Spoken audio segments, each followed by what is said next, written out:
welcome to Obsidian Fleetcast and the first ever non-Trek related episode. On today's episode, we are going to be diving deep into the world of those heroic teenagers of attitude and celebrating 30 years of Power Rangers. My name is Estri, and I'm joined today by Ben, who is the Game Master, and Endy, who is fellow Assistant Game Manager for the Fleet's one and only Power Ranger game, Solar Force. As a long-time fan of Power Ranger franchise, thrilled to share my passion for all things more phenomenal and with you, and I'm sure that Ben and Andy are too. So if you're die-hard fans of Power Rangers or just curious about the phenomenon that has captured the hearts of millions of people around the world for the last 30 years, this is the podcast episode for you. So we have all seen this week's episode of Power Rangers Once and Always that's come out on Netflix on Wednesday. So fair warning, this episode will contain major spoilers.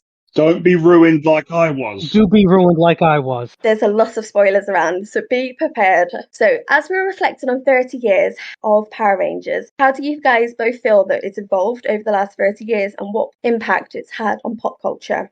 Well, I think the acting's got better. That wouldn't be hard. I think the other big thing for me about the Power Rangers over the 30 years is how it went from being, this children's show that was just kind of the toy franchise and show like a lot of the 80s cartoons to stuff like recently with JDF, right before what happened. He was at a convention with fans. ASJ, has gone to conventions. He's out there. Walt is out there. Steve is out there. These guys and Amy Jo Johnson and Kat. Her real name is Kat. So yeah. Yeah, Kat Sutherland. Yeah, you can't play Kat. They are actively involved with not just the production, but with the fans and representing the fans to the production people and having stepped in, because I've heard anecdotes about stuff that JDF would do. He argued with Disney. Yeah. Yeah, so the man argued with Disney on behalf of the fans. He went up against Mickey Mouse. Yeah. But let's be honest, if he was in green, he'd win. If he was in white, I'm not so sure. He was in black at time. I mean, are we talking with the sort of gold spiky bits, or not so much? Now you're being fancy. But yeah, no, the fact that it's gone from being just another franchise, like your G.I. Joe or your Transformers or stuff like that, where actually Transformers has sort of changed in that as well, but where it's gone from being just a media thing to being about, the community and the fans and the people who care about it. Yeah. And it kind of, as much as I think all of the adults who are into Power Rangers will scream and yell and fight and say that fundamentally it's for the kid, there's also a part where it grew up with us. Yeah. And we learned, with Once and Always, actually, going back to that, that lesson of what you want isn't justice, it's revenge. Yes. And learning that difference. And, being able to say, as an adult that, I get that now. And I wouldn't have when I was 8 or 10 or whatever it was when the show came out. That is very much the route they have she wants to take. Mm-hmm. And instead they push her more towards they push her from trying to be Batman to trying to be Spider-Man. Yeah, that's actually a pretty good way to put it. Recognizing that, the saber-tooth tiger power might not be the best power, but it still carries the same responsibility. I always wanted to be Power Ranger when I was a child. I never wanted to be pink, I wanted to be yellow. Hey, nothing wrong with that. Trini was amazing. Yeah. And, wanting to be Trini when you were younger, wanting to be the Yellow Ranger, awesome, To be fair, I wanted to be all of them at different, or all the guys at different points, I should say. I will admit I never really varied off of blue, but that was because I was sort of a Turtles fan as well. Thinking about the pop culture, do you know what I feel? I feel like what you said about the fact that it was just a television show. It's not just a television show now. It's expanded beyond that. So it's got movies, video games, comics. Toys. A lot of those didn't exist back in 1993. There wasn't, the movies didn't exist until a couple of years later. The video games didn't really exist in the way that they do now. The Boom comics have absolutely blown up in the last 5 years. They've expanded so much of the stories. The Boom comics, in my opinion, is basically, that's what season 2 absolute, particularly the run after Shattered Grid, wasn't it? The one with Draken. Yes. Yep. They put so many things out with Grid in the name, I do sometimes mix them up. Yeah, you would. I think that all the stuff done after that is basically what should be taken as everything that goes in between episodes in season 2 and between seasons 2 and 3. Yeah. Mm-hmm.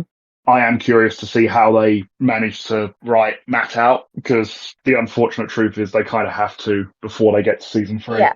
It's quite sad, because I actually think he's one of the best characters in the current comic book run. But that wouldn't have existed 30 years ago. There wasn't that scope for it, there wasn't that, let's have things in between these episodes, let's make the stories bigger. Yeah. It didn't exist. That wouldn't have been Yeah, allowed 30 years ago. But do you not think fandom and the people in the fandom have grown up? Yeah. So it's not just for children. Though, the television shows are just for children. The extras, so like the video games, the comic, those type of things, they are for the adults. The official series games are absolutely for the kid. I was literally, just because I do this, I was going on a dive through old game console stuff and ran into a bunch of old jokes about the one that had Mariner Bay, the Lightspeed Rescue. Lightspeed Rescue, thank you. I don't know why my brain just blanked on it, but literally just blanked on the name. I could get all the details, and then my brain just blanked. But what I was saying, this day,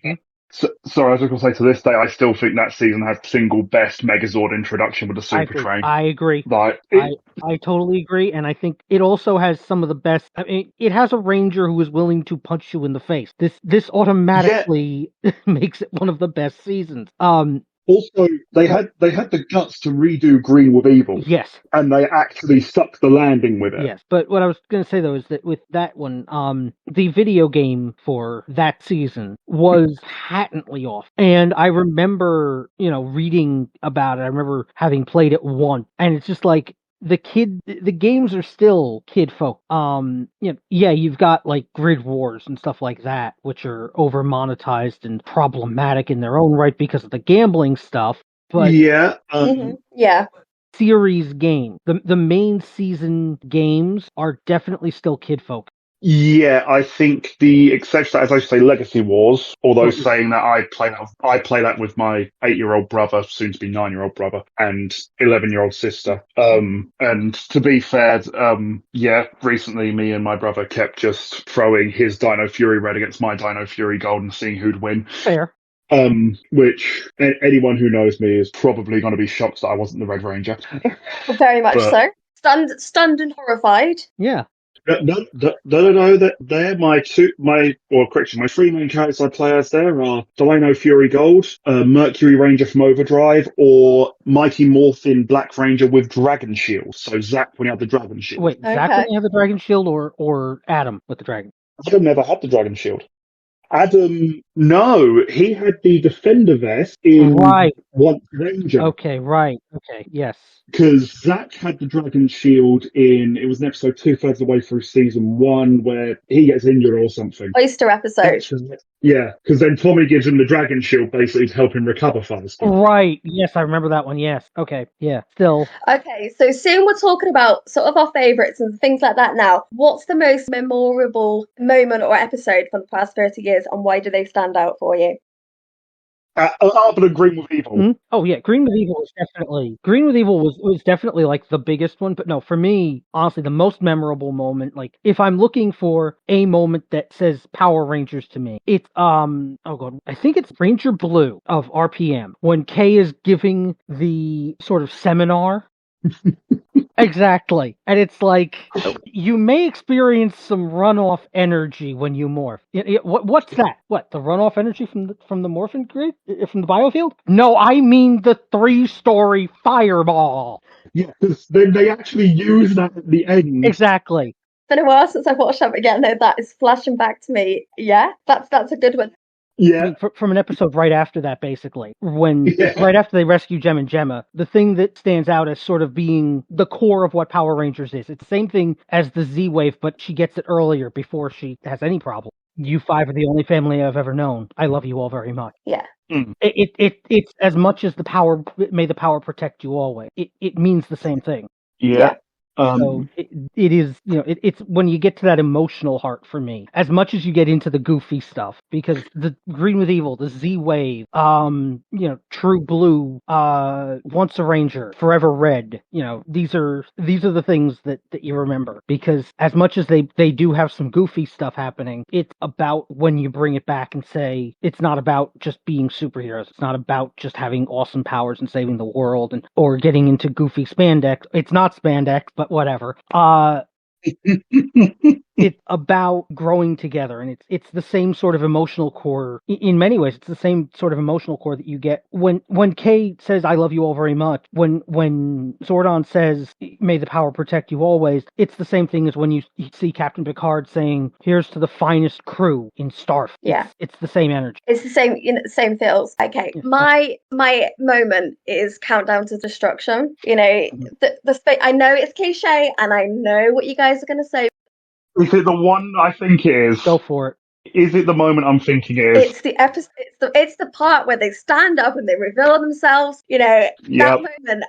Mm-hmm. They've spent the last 6 years, hiding their identities, having to run into locker rooms to, teleport away, all of that. And that moment there, Bulk and Skull are like, then, it's one of the most, I think it's one of the most defining moments, not just purely because the Rangers reveal themselves, but, you've got Bulk and Skull. They finally got that end of their redemption arc. They've gone from the bullies to saviors of the earth, standing up for Angel Grove. You've got Andros destroying Zordon's tube. It completely changes the course of the Rangers' history. Removed Zordon, and as we all know, it saved the franchise because they were going to end it there. It wasn't until that became such a defining moment, Sirius became a defining moment, that it saved the Power Rangers. And I think it is one of those moments that you think, even now, 25 years on, I think, oh my god. And those characters are still involved in the fandom. You've got Andros as an actor who is doing all these amazing episodes. They're not, I wouldn't class them as Power Rangers that we watch, but I would class it as, like an alternate universe that's a bit darker, but it's actually what we want as adults. It's that kind of thing. Yeah, to be fair, I really enjoyed that stuff. Yeah. See, I'm one of those where I don't particularly like the grim dark stuff. Like the Power / Rangers thing that happened in, what was that, 2016, that they put that out right before the... No, it was earlier than that. It was earlier than that? Because I was still at university. Okay, yeah, but I just never particularly liked it, because to me, it's like, that's not what I want Power Rangers to be. Yeah. I do appreciate the sort of ability to say, okay, it gets dark, but there's always the light at the end of the tunnel. See, you say that, but my other favourite moment that I think kind of shifts Power Rangers is when Kendrix dies. Oh, yeah. I know, obviously, spoiler, if you haven't seen 26-year-old episode, she does come back, but I think it's the fact that episode is brutal in the fact you did not expect that to happen. Admittedly, it wasn't meant to happen. The actress got poorly halfway through the season, and then it was rewrote to have Trisha Lee in, and then obviously rewrote again when she wanted more money. Yeah, and Melody Perkins got in, and we got Astronomer and Carone's redemption. But that episode where Kendrix dies is one of the most standout episodes if you've been watching Power Rangers for a long time, because you've never seen a Ranger die. Right. No. We all felt it because we all knew, because that was after Tui, but yeah, we'd never seen it in character. Yeah. But I think that's one of the big moments for the franchise, and I think maybe that might have been what allowed them to do it, because if it hadn't been for that, for the unfortunate horror that happened. I think that came later. No, because it was... That was 2001. Yes, and Kendricks died in like 2003, wasn't it? No. Time Force was the series that was around when, obviously, that happened. I'm pretty sure the crossover episode in Time Force was actually dedicated to her memory. Yeah. I wouldn't be surprised. Yeah, well, oh god, yes. Because I remember you have that moment where, you see a Ranger die, you have the whole Astronomer Carone Kendrick thing, you have, the reality set in, and also, and that's the other thing, is that I really feel like that to me is the bigger moment, when reality hit. Yeah. I mean, because that's obviously coming after the episode where we get possibly the most feel-good moment of the entirety of Lost Galaxy, where you get that shot of TJ, Cassie, Ashley, and Carlos on top of the thing. You get the morph with the Yes, in-space theme music. yes. And then obviously get a jump down. Like, frankly, that episode is the gold standard for team-up episodes. Yeah, but I also think the Space Rangers like standing on roofs and just revealing themselves. They just got a habit, haven't they? I think that's just like their thing. Yeah, I think that's their thing. That's the real reason Justin went. I mean, I do wish that the actor was more involved, but from what I've heard, he's got a good life. The last thing he was in was in, like 2017 with a whole bunch of other Ranger alumni. Last I heard, he's having a decent life, so good on him. Who's this, Blake Foster? Yeah, exactly. Yeah. To be fair, I've got no issue with the bloke. Like in all the stuff I've seen where he's sort of talking about stuff, he's always very polite, very nice. I just don't like the character. God, no, I hate the character. It's much like I am with Wesley Crusher. I don't like Wesley, but I absolutely love Will Wheaton. Oh yeah, absolutely. I completely agree. I did not like Justin at the time. In fact, kind of Justin was what turned me off Turbo for a while. I liked Justin more when I was a kid than I do now. See, I disliked him even then. Because you were a kid, and that's what they wanted. They wanted you to see yourself as that Power Ranger kid. That's just it, because I was sort of in the age demographic that they were shooting for with that particular move. And I was slightly older, so I found the character very annoying. Older as well, so yeah. But at the same time, I knew that, because I was old enough at the time, I was teenage, whatever. Or was it preteen? Whatever. It kind of blends. But because I was old enough and got the fact that it was, not the actor, it was character, and I had seen him in a couple of other bit appearances that he was on. Yeah, I realized immediately this is not that he's an idiot who's completely cheesy, corny, and dumb. They're writing this character badly because I think there is a space. I think even today there would sort of be a space for the Kid Ranger. I mean, obviously, once and always, just showed us that yes, you can take it back to being a teenager with attitude. So I kind of don't. I kind of hate him less now than I did.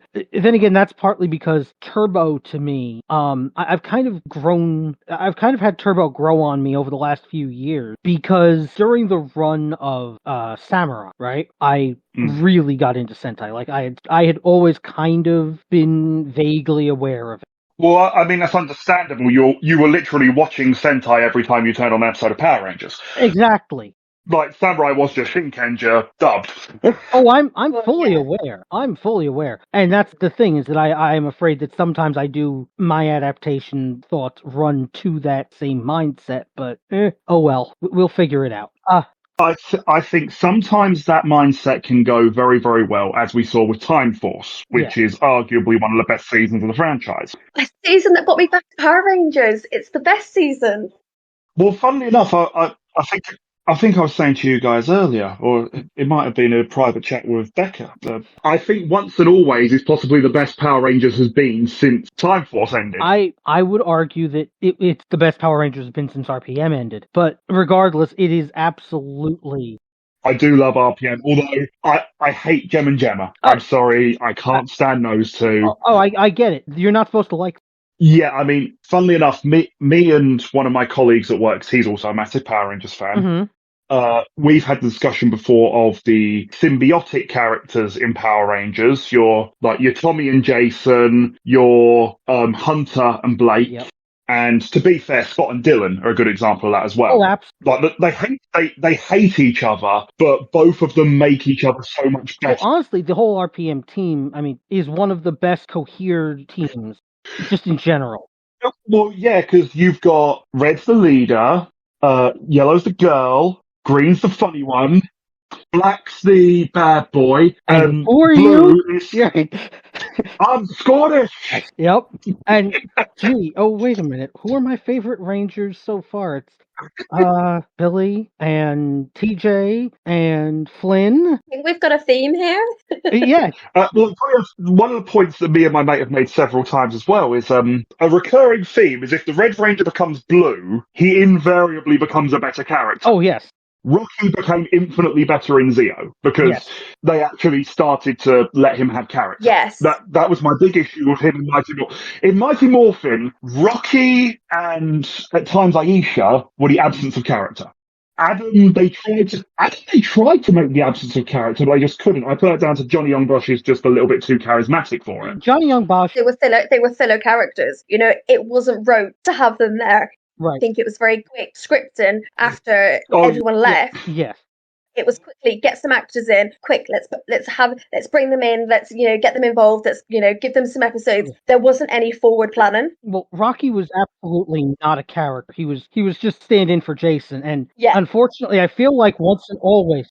He's the cardboard cutout for Jason because they even gave him all the same interests. And what I find interesting is that in Once and Always, we never see Jason out of suit because Yost and Austin St. John, last I knew, they had kind of chilled out, but there was still kind of that question mark of how things were done back in the day and apologies having not been fully made. But there's also the awkwardness, which we're not going to go into. Well, we're not going to go into around that. Right, exactly. We're not going there. But, we're not going to go. But what I will say is we never see Jason out of suit. So instead, it becomes that Jason is the cardboard cutout, and we're just waiting for Rock to show up.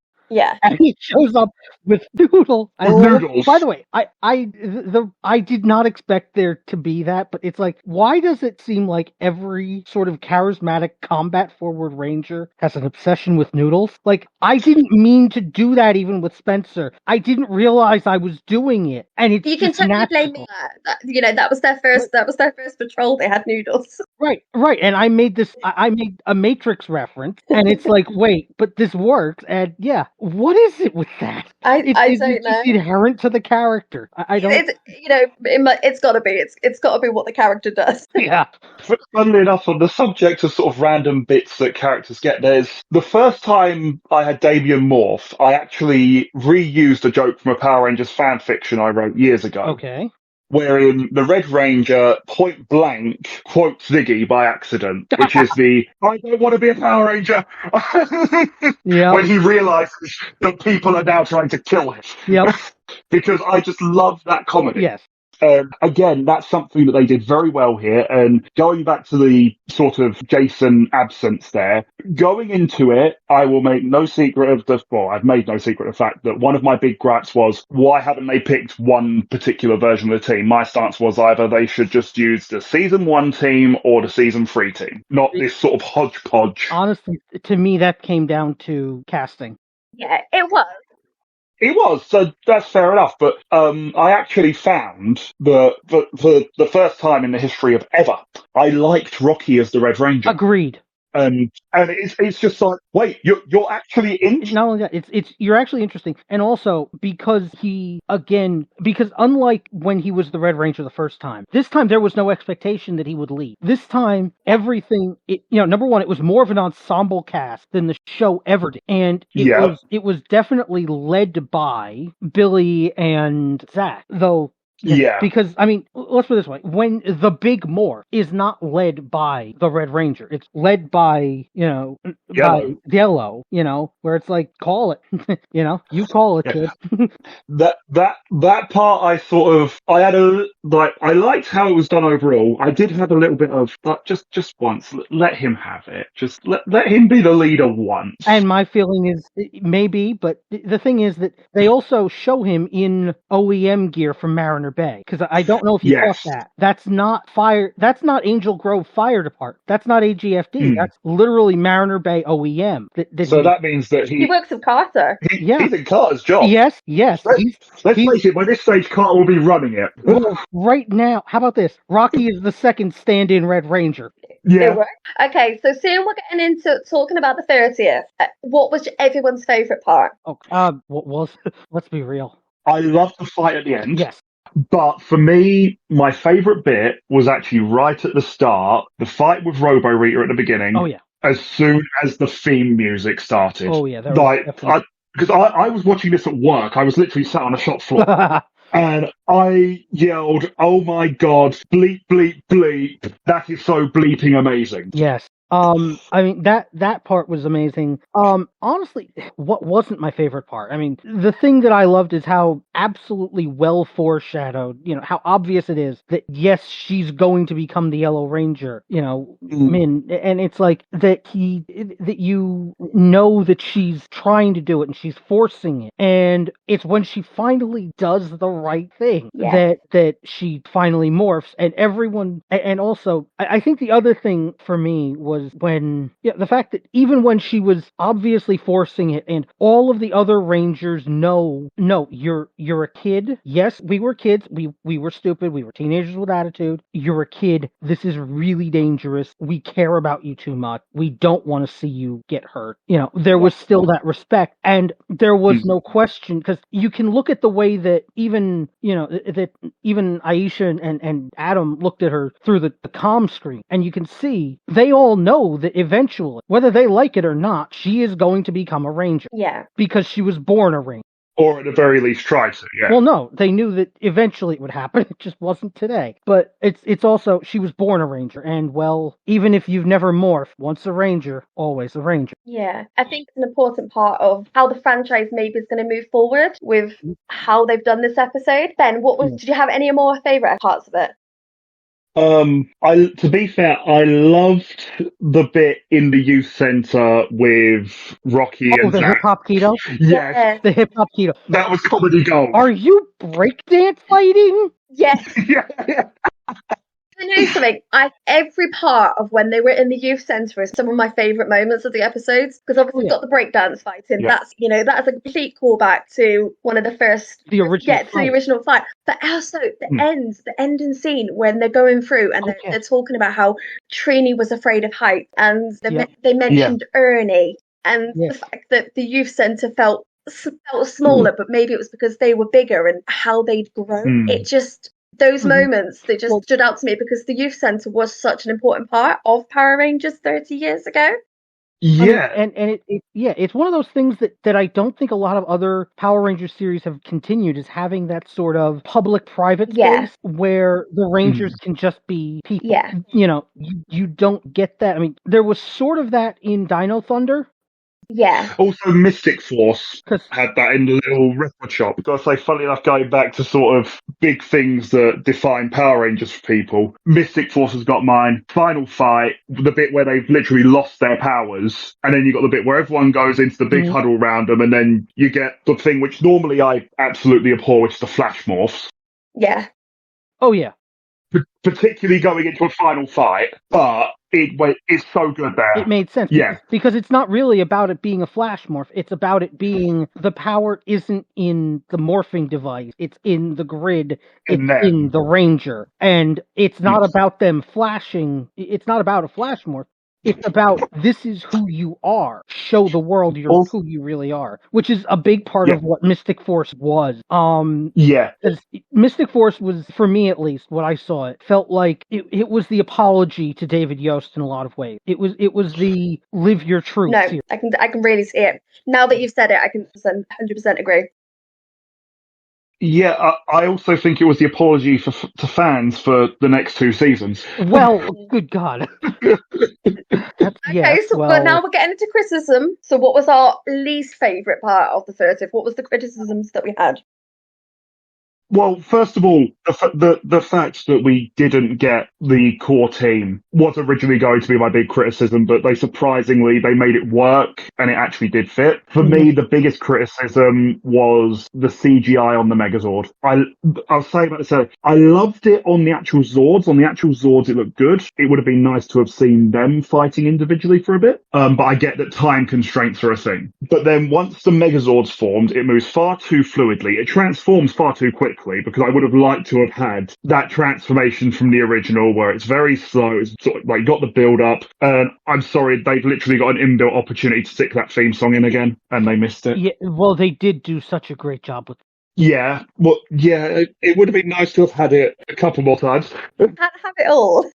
This is true, but I mean, they did so well. They really did. See, I really do not have any criticism, because I spent a good, 30 minutes of it crying my eyes out because all the feels coming. Yeah. I did in a couple of places. Yeah, no, I absolutely. I was sat there. There was nothing. I mean, I was stuck. Like, I couldn't. Yeah, Yeah, I was crying. it was a mixture of feels. I felt like I was five again. Watching it on Sky One Yeah, on a morning. I yeah, felt like it was possibly the only way I can describe how I felt watching Once and Always was the moment way back when you saw Tommy come back as the White Ranger, but it was like all the way through the episode. yeah, absolutely. I mean, it definitely had that kind of a feeling to it where this is right. We're back. Because honestly, it's not just Tommy coming back as the White Ranger for me. Because that one was. I mean, I kind of figured it would happen that they would bring Tommy back because he was too popular. Yeah, but I was five then, so I didn't expect that. Yeah, I mean, I was, I think, 3 when season 2 was. Oh, okay. I keep forgetting that I'm the old Yeah, one. so no, well, I wasn't maybe five then. I was 7 or 8, maybe.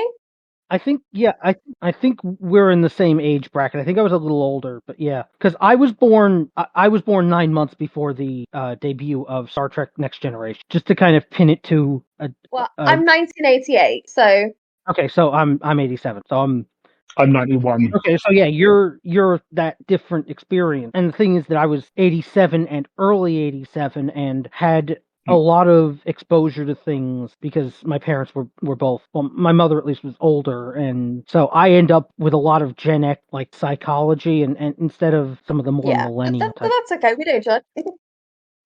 Good, but no, but I mean, honestly, for me, the one thing that I would have liked to see has nothing to do with the episode itself, has nothing to do with the action, really. It's that to me, there are people who were missing from the Roll of Yeah, Honor. The fact that it was just the two of them. It wasn't, yeah, Zordon 2. It wasn't JDF's brother. Well, he passed away, didn't he? That's what I'm saying. I'm saying that those Mm, two were not included in the Roll of Honor. mm. That it's not, may the power be with them always for all of that. It was only the yeah. I two. can understand that. And a few other people, sort of social media, have commented Exactly. very much the same. Commented along the lines of Yeah. like the original Rita actress should have been included, even though it obviously. Yes. Oh, Machiko Soga, absolutely. Yeah, even though like she's Mm. sentai and all that, she is the original Rita. She should have been included. So I 100% Yeah. agree with that comment. Absolutely. Machiko Soga, even if she wasn't officially in Power Range, if she hadn't done the amazing job that she did, it wouldn't have been a franchise. Rita would not be such an amazing character as she is now, to the point that she's Exactly. still going Exactly. 30 years later. Exactly. Exactly. Mm. And by the way, can I just say, I love that the way they did it doesn't get rid of the Mystic Mother stuff. Yeah, that was my concern. When I saw that there was Yeah. a Robo Rita, I was like, they are not rewriting Dig Mother. Mm-mm. I thought that was brilliant. Absolutely brilliant. What I was going to say is I liked as well that because one of my kind of peeves when I was watching Dino Fury Mhm. was Zed comes back and I plucked him at the time. Okay, so we're ignoring causality now. Cool. If you've got then this bit where you can just like actually pluck people out of Z Wave. Okay, cool. That's where it made Zed coming back. Set. Whether that was intentional. There's another unintentional thing that I love that basically originally, from what I heard, I mean, this is not actually known. This is what I heard as rumor at the time that they were going to make they were going to use the, whatchamacallit, the Torah study college that is the power Yeah, chamber. Yeah. They were going to make that the front of Alphabet Soup in RPM. That, again, that was a rumor. So I kind of loved the idea that you have the super genius working out of that building accidentally create a robotic villain while trying to do something yeah. good. I mean, I would have loved a walk-on from Olivia Tennant, but yeah. What was that? Sorry. I said I would have loved a walk-on from Olivia Tennant, but then again, bringing her in would require a lot of explanation and a lot of Yeah, plot device, and they already had a lot of plot. and they've had a lot of people already making cameos and stuff. I Exactly. think they got the tone correct with the I people have that they had or the people that were available. Yeah. I don't think they could have added any more people into it, to be fair. We had hints Yeah. to pretty much every season. We had Reef mentioned, we had the Megaship mentioned, we had Yeah. Well, we had Aisha and Adam literally on Yeah. the mega ship, which is, I mean, I'm sorry. or The idea of the two of them. on a ship. Yeah, and the fact that they're wearing, updated SPD uniforms. Every season there was something in it from every season, I feel. I haven't quite got into all the Easter eggs around it yet, but but there's so much, and it's such a beautiful thing. Like I said, I would have loved to see, Kay, but I love that sort of unintentional referencing. It's kind of like the Noodles thing, The mad scientist creates his own villain or their own villain while trying to do something good, and that villain is robotic. It seems like they're leading somewhere. Yeah. Exactly. And it all comes back. The only cameo I really would have liked to have got is I would have liked one from Tanya. Purely because, but even if it was just like blinky and miss it cameo, purely because due to how Aisha was written out. Yep, with the Zeo crystal saga. Yeah, in the updated timeline, it actually would have been Tanya who would have been the Mighty Morphin Yellow Ranger through seasons 2 and 3. Right, and also Tanya should have been in whatchamacallit. Tanya should have been the one on the ship because Aisha was in the past. But no, she changed where her family went, so she would have gone back to the present as normal, but her entire history will be different. Right. So the fact that that's Aisha who was the Yellow Ranger and so on, there is some screwing around with causality that's going on. We know that Power Rangers has a questionable connection with time. Time, space, and Power Rangers. Taking the Doctor Who approach of timey-wimey, wibbly-wobbly. We don't judge it. Yes. What are you talking about? They absolutely don't do anything that can mess with time. It's not like they left a giant robot T-Rex in prehistoric era. It's not like they ever, did a thing where, oh, gee, there's a villain came back 200 years, and now the heroes of that time actually have 200 years of prep to stop him the first time. Oh, wait a minute. Yes, it did. And there was a crossover. Oops. Yeah, to be fair, Time Force could have ended much quicker. All they had to do was go back to 2 weeks before we do not question Time Force. I will put my foot down here. We do not question Time Force. It can do no wrong. I'm sorry. Time Force is golden child. You cannot comment, okay? That's the rules. Okay. See, to me, Time Force is actually the origin of a lot of the problems with Power Rangers. And I know that you're going to say that. I know you're going to gasp. Okay, let me start with this. It's a great season. I love watching it, but it is the origin of a lot of the problem. It's the first sort of dub the Sentai season. Except for it's also the only dub the Sentai season that did it well. I'm not saying it didn't, but the problem is that you get one that does it well and how many follow. But I do think Time Force gets a lot of judgment because of the worldwide issues that did happen midway through that season. It had 2 episodes cut out for that, didn't it? I'm trying to not go into too much of what happened, because we all know what happens in 2001. But how about this? I live 10 miles outside of Manhattan. I saw the smoke. Okay. So I kind of remember with some detail that day. I never want to remember. But it's the same problem that caused the tone shift. The thing with Time Force having its tone shift is the same problem that's why some of Zeo is so weird, is because it had to accommodate for O Ranger having a pretty serious force tone shift due to reality. Well, yeah, because O Ranger was basically the worldwide police force, weren't they? Because you even see the UAO logo in the hangar with the Zords. Exactly. And the thing is that there was a little problem, and also O Ranger was the darkest freaking season. I'm sorry, it still is the darkest. I've not watched O Ranger. I don't have a lot of knowledge past the sort of basically their clock. Oh no, there's watch. I assure you that you should watch it. How about the ending of it? The ending is the darkest ending in any Sentai Power Rangers. In fact, in most of Tokusatsu. So it's dark on the one in, was it Jetman, where the Black Ranger gets mugged and stabbed and left on a park bench. See, I didn't actually know that episode existed until this week. Jetman one with the Black Ranger. I had no idea that happened until I saw an article on the 30th anniversary of Power Rangers, and they mentioned the dark parts of Sentai and how it began. I didn't even know that existed.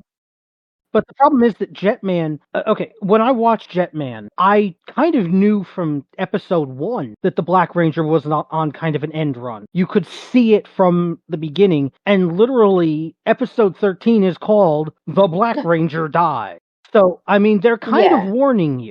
So, yeah, okay, it's random, it sucked, but they've been telling you from the beginning, yes, we are going to kill this character. The thing is, though, the way that one's written, it had to be him or the Red Ranger had to die. Yes. Because they invest far too much in developing those two characters. Yes. And when a show like Sentai invests a lot into a couple of specific characters in the group, then they're either getting married or they're going to die. Yeah, I mean, there's the odd exception, but normally, yes. It's either they're getting married or they're going to die. Yeah, again, like, you go into Zyuranger, where you got Burai, who they do so much around him, and it's just like, oh yeah, by the way, there's this candle thing, and it'll keep burning anytime he leaves his cave, and when it goes out, he dies. Yep, and I loved how that was adapted, by the way, into Power Rangers. Yes. The green candle. That was a master stroke in adaptation. So with the original adaptation, the biggest thing they bought from that. Yeah. You know. Oh yeah. Oh, absolutely. Yeah. I mean, that was absolutely, they did so much. I mean, but that is a masterclass in an adaptation. And I think if every person who does, whether it's Power Rangers, whether it's Star Trek, or whatever kind of role play writing you do, if you're doing fandom role play, if you look at that and say, what did they do? What was the thought process? And kind of take it back to first principles. Yeah, it's really just a masterclass, and I think that every GM should sort of be forced to experience that in a sense. You will watch Power Rangers. Yes, we will. That's not how we approach people. Right. On that note, how do we see the next 30 years in Power Rangers, and how will it continue to evolve for future generations? Well, not with trains. Not with trains. Very much not with trains. That's 100%. Too bad. They've tried with trains, but they've failed. Well, yeah, for those who are interested, and I'm absolutely not saying that people should do this, but there's a very interesting GIF if you look up Tokyo, which is the mecha from the train theme season. Yes, it's very much not going to be with trains. I would love to see that character. I would love to see that stuff show up. I don't think it will. Do you know what I would say? I would love to see them do how that season, as like, when they did Dino Thunder and they showed a Sentai episode, they showed Aber Ranger. I would love to see that happen. Okay. That is the only way I could ever see that series become into Power Rangers. But if they do it, can they please keep that gift? No, you cannot keep that gift. Yeah, they have to keep they don't. No, they don't. Okay. What else? So moving on from trains. Honestly, the thing that I can see, I mean, the problem is it depends on who's in charge, because that's the problem. Like, I could never have predicted. I'll tell you this: when in the Dino Thunder time frame in Overdrive, if you had asked me, what's going to happen, or during Wild Force, if you had asked me what's going to happen, I never would have predicted that Saban would somehow take it. I never saw that coming. It's like the ultimate plot twist. I did not see us getting him back. I just didn't see it. Right, exactly. And I never. And then selling it off as well. Now, I mean, that's what scares me about it, is that it's now sold to the other great evil. The thing is, in terms of the merchandising standpoint, it absolutely could not have a better producer. Point blank. Yes. I mean, you've got Hasbro. Let's run through the list of sort of really good stuff. You've got Marvel Legends. You've got Star Wars, particularly the Black Series. You've got, Transformers, which everyone said, why are they going back to Go Busters? Because the Megazord is a Transformer. Literally, they're starting with the season where basically their core Megazord is what they know how to make. And then what do they do next? Dino Fury, where again, what's the core Megazord? Yep. Oh yeah, it's a Transformer. So it's like they are gearing up with what they know first. And then we're finally... what has previously worked when they've done that type of thing? Yeah. I mean, I hope that over time they continue it. I mean, I do expect with Power Rangers at some point that Super Sentai is going to get too far up its own butt and I say, think that's already happened with the more recent Sentai. Like there was I that. have not seen Dawn Brothers yet. No, not Don Brothers. It was last year or the year before where the unmorphed forms of the team were based on previous mecha, and like the Red Ranger was based on Dino Megazord in Yeah. his in his base form, Okay. and the Sixth Ranger Zord was like the Q-Rex and the Dragon Zord had a baby, which don't Yeah. get me wrong, is the single coolest Zord I have seen in years. But All right, but I mean, there's also Gokaiger, but they somehow adapted that. So and it makes me very sad that it became Super Mega Force. I mean, yep, but I mean, the 25 Gokai change was awesome. Yeah, I mean, I personally wish that with the Gokaiger to Super Mega Force, first of all, do a Zeo, destroy their powers at the end of Mega Force or in the first episode of Super Mega Force, doesn't matter which, and just give them new powers. Because suddenly, Jake going from black to green makes sense. Suddenly, the fact that Noah changes into himself on 3 separate occasions makes sense. And also, it shouldn't have been the Q-Rex Megazord, it should have been the Dragon Zord. Well, yeah, but no. Like, you're doing the anniversary season, make it the original Sixth Ranger Zord. Yep, no, I get that, but no, with me, I mean, I really, I'm afraid that Sentai is going to get to that point where you can't really But adapt it haven't we anymore. found that that's pretty? I know obviously we've discussed that it's pretty much happening, but isn't there something like 6 or 7 seasons that haven't been adapted for that reason?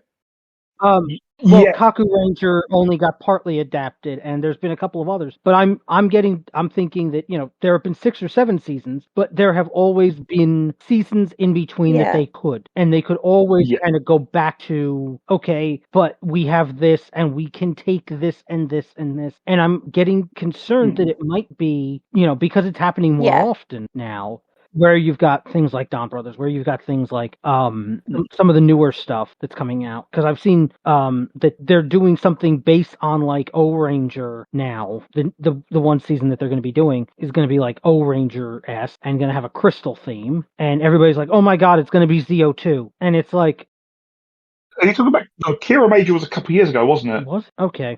Yeah, because that was the one where, ironically, that's actually the season that I think they should have done going on. Yeah, I mean, if they weren't just going to use Q Ranger properly, because Well, that's my one thing with Cosmic Fury. I'm like, I want the Q Ranger suits. I like them. They're pretty. I like the Q Ranger suits. I think I understand why they wouldn't do it, because there are a couple of them that don't feel right for Power Rangers, like Oshi Black. Okay. See, I think the Yellow Ranger's the bigger issue with the swordfish helmet, where it's got a gigantic point out front. Oh yeah. The swordfish helmet is not going to fly in toy. Period. In America, it's Do you just not not think going that to. maybe the newest one where they've got the insect that's going to be good? Because I quite like the look of that one.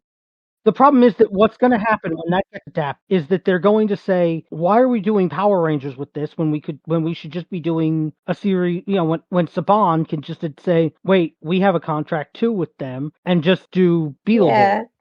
I think it maybe all depends on how the next series goes with us having an American suit. I think it will all depend on what happens with the newest series that we get from, is it August it starts? Yeah, I think so. It's August or September.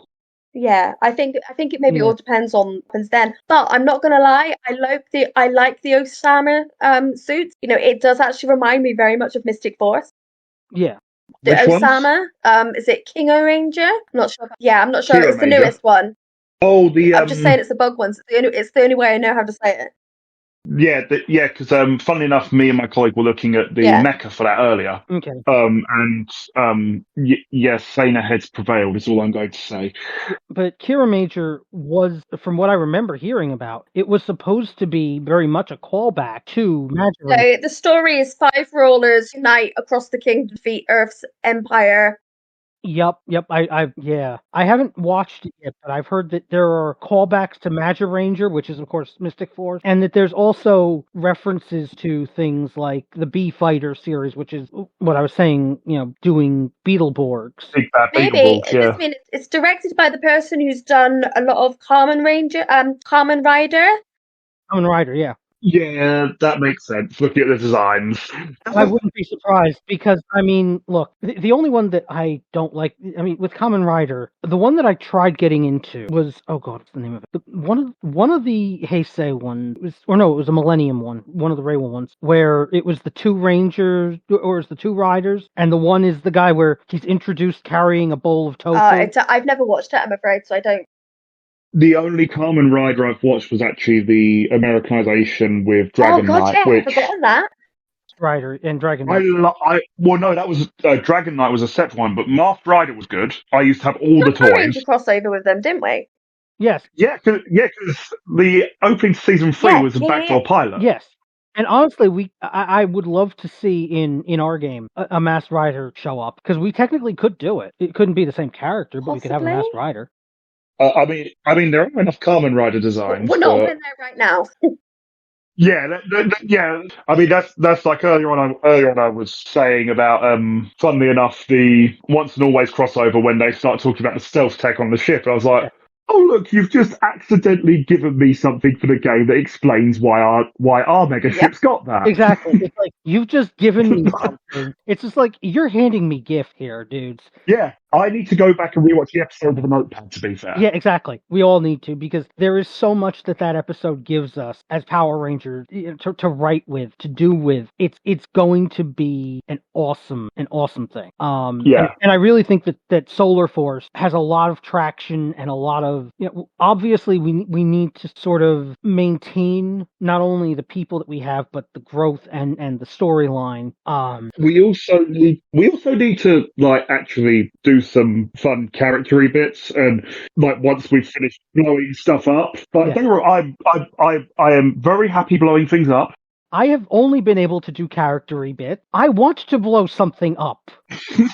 Well, you're going to be very happy. We've got your big robot wolf, okay? You can blow things up for about 30 seconds. We're bringing it in. You've just got to be patient. We are bringing it in. Oh, I know. Yeah, you get to blow things up in your big robot wolf for about 30 seconds before some idiot in red spandex decides to go, oh, let's smash these things together. At which point, Spencer's going to be like, are you insane? No, we are better as a unit. No, what are you doing? And then it's like, no, let's pull it together. It's called Let's Bring It Together. The line is literally going to be okay, so big monster, big robot. Okay, I've got a couple more questions before you guys go off on a tangent. Okay, what role has Power Rangers played in inspiring and empowering young viewers over the years, and how has this impacted their lives? Like I said, when you talk about Mystic Force, like I said, Mystic Force is that Live Your Truth season, and I know that people have been affected by that message. And you get into the Power Rangers being, there's also sort of, I don't know how aware you are of older internet things, but Crack.com did a video a long time ago called Teenage Mutant Ninja Turtle Everything, where they took apart the Turtles and the original Power Rangers and so on, and said these are characters that are presented to be the four humors. I mean, obviously with the Rangers you have 5 or 6, but it's still that same idea of the personality of the Ranger that you gravitate to helps you define who you will be for the rest of your life. Interesting. The fact that you were drawn to Trini as a role model tells me you don't deny femininity. Oh God, no. But I would expect you to be, more of an activist. I would expect you to do, environmentalist things and activist things for the things you believe in, and that you actually believe in things. I would say it's very true, but that kind of leads into sort of the moments that I think are empowering and sort of how I think Rangers has come such a long way. So we've got like an important moment in, is it Dino Fury, where Izzy, she rips off her skirt and she says, that doesn't work for me. That is one of my favorite parts that I've ever seen in Power Rangers, because it's empowering, and it's not empowering. It's also one of the best comic relief moments of the season. Obviously, not to dismiss you guys as guys, but I think female viewers, women, girls who watch Power Rangers, we are not seen as important. We are seen as the Ranger in a skirt, and the fact that she turned around and said that's not going to work for her was so empowering. But Elsa, you've got moments I don't know. Kimberly had the ranged support and the flying Zord. No. No, To me, the Power Rangers are as much a girl power series as anything else. yeah, but from a production standpoint, I have to agree with the idea that they don't necessarily give the girls same. I mean, there was literally a thing when Samurai was coming out. Yeah. Where what you'll notice when the Super Samurai figures were coming out, you Oh, got they shortened Super the girl. Samurai Red, you got Super Samurai Blue, you got Super Samurai Green, Yeah. and you got Pink and Yellow. Mm-hmm. And it was even like they were even quoted as saying, "Yeah, Yeah. the girls just don't sell." I mean, the Lightning Collection now, where you would hope that some of that would change, the only one I see in my No. local store, the girls don't sell. They are the peg one.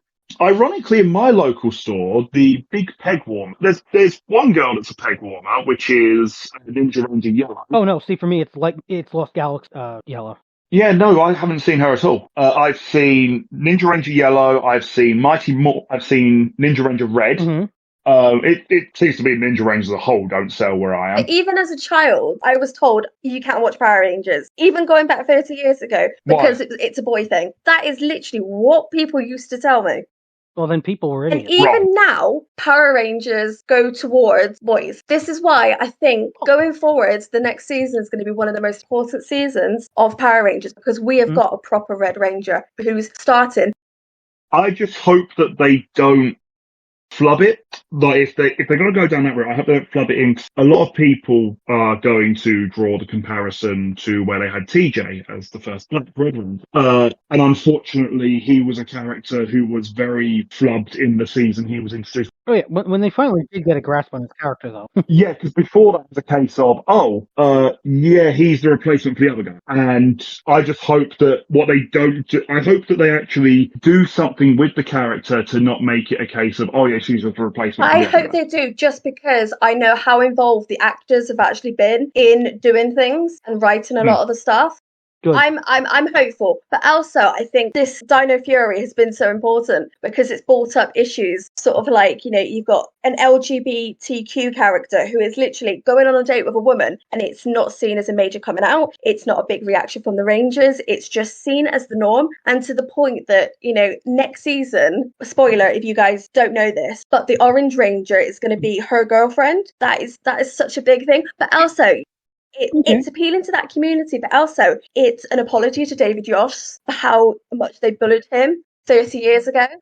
They're trying to make it better. I'm just worried that it may come off ham-fisted. That was actually where I was about to go, because the one point where it did feel a little bit ham-fisted with that in Dino Fury was Black's entire character seemed to become his Green's brother. I didn't see that, but I can see how other people maybe see it as that. It's just a case of, to be fair, compared to the entire rest of the team, he just didn't get nearly as much focus. Like, even Gold, who comes in halfway through the season, got more focus than he did. That happens in every season. Yeah, I mean, to be fair, Dino Fury's a season that suffered for it. It was basically, are you red, pink, or green? No. Okay, but that does happen in pretty much every other season. Are you red, pink, or green, or are you Dr. K crossing over because you're awesome? Yeah, ironically, the are you red, pink, or green, okay, back in the queue, is you technically in line with early Mighty Morphin. I was literally about to start singing, tell as old as time. Pretty much. Yeah, because Mighty Morphin Season 1 is quite literally, okay, is it Jason? No. Is it Tommy? No. Kimberly? No. Okay, so why do we care this week? And that was almost how they wrote it. That was very 90s in how they approached television. Well, it's also, they blew. The problem is that as much as they bullied David Yost on screen and all, we know that because he's the nerd, okay? And that was the problem. Which is ironic because he was more just than Walter Jones was. Oh yeah, he's very much a jock. I mean, but he plays the nerd, and that's the problem. Is that so? It wasn't just are you red, pink, or green? It's also they didn't write the Asian activist girl who isn't as girly but is more sporty and yada yada.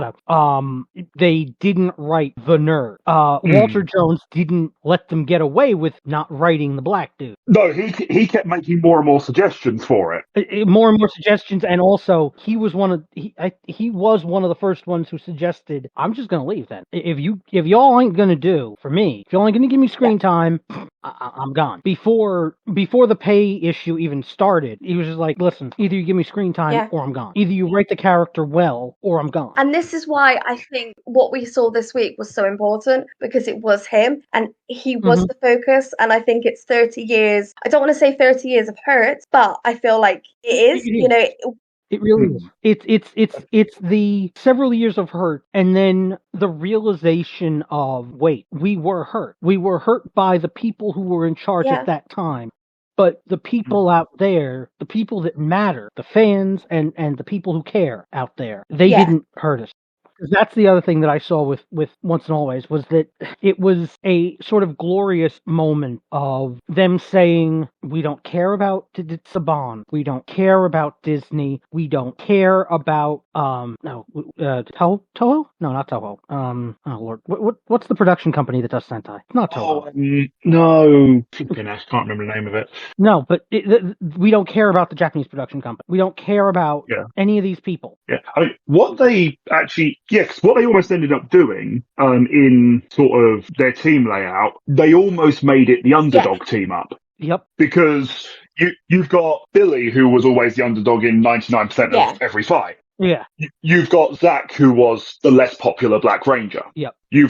And then, of course, you've got Rocky and Kat, who are just, it's the replacement. Yep. Oh, good. Hey, it's the B Squad. But I did love the reference to JJ in there, by the way. Yes. And that Kat immediately, even though everything happened with JDF, so on, and from what I remember and what I've heard, Kat the actress was not a big fan of JDF. From what I remember, it was it was not that a good a relationship at all. But the fact that immediately it's like, oh my God, Tommy, the fact that they got that character moment and weren't and they weren't afraid of Kat and Tommy are together, and they got a kid. Oh yeah, we remember this plot point from the 25th anniversary and also from that one Christmas special in Zeo. Right, it's like, oh yes, this is the thing. Oh wait, they're still together. Good, okay, move on. But what I like, it wasn't just about Tommy, it was about her as a mom. Yeah. So I would have liked to see, I'll be honest, that is one character who I wanted to see in there, because it would have been cool to me that when everything starts going bad, I would have loved that as they're fighting, I would have loved in that final moment fighting Slizzard, right? For there to be just suddenly, boom, Dragon Zord. I would have liked the Dragon Zord in the final fight. Yeah, because what I would have loved is to see that, and who's piloting the Dragon Zord with a duped coin. Yeah, I would have liked to seen that, but I don't think that's possible. But I think saving that for a future series. I'm 100% convinced. Possible. I mean, Min and JJ. That was going to be a comic book, wasn't it? Yes. They were going to do the SPD sequel comic where he was going to be the SPD Green Dragon Ranger, which they set up in Song. Yeah. Could you imagine Min and JJ? Yes, because they literally went into the thing from the comic like 2 months ago. I still think that's where we're leading. I think that is the future. I think 100% that is where we're going with this. They would not put this much effort into doing a big 30th anniversary like this, introducing a Power Ranger's daughter, giving her, a suit, giving her the morphers, if there wasn't some type of plan for the future. Yeah. Also, one thing that I just want to point out, kind of as a meme thing, did you notice that Kat referenced too much pink energy is dangerous? Yes. Good, because I can tell you, playing Dr. K on the other board, I've used that line as well, and it's just like, wait a minute, it's all coming. We're not saying that you're the most OP one on Solar Force, but you're the most OP one on Solar Force. Good, I want to be. No, not you. I'll talk to you.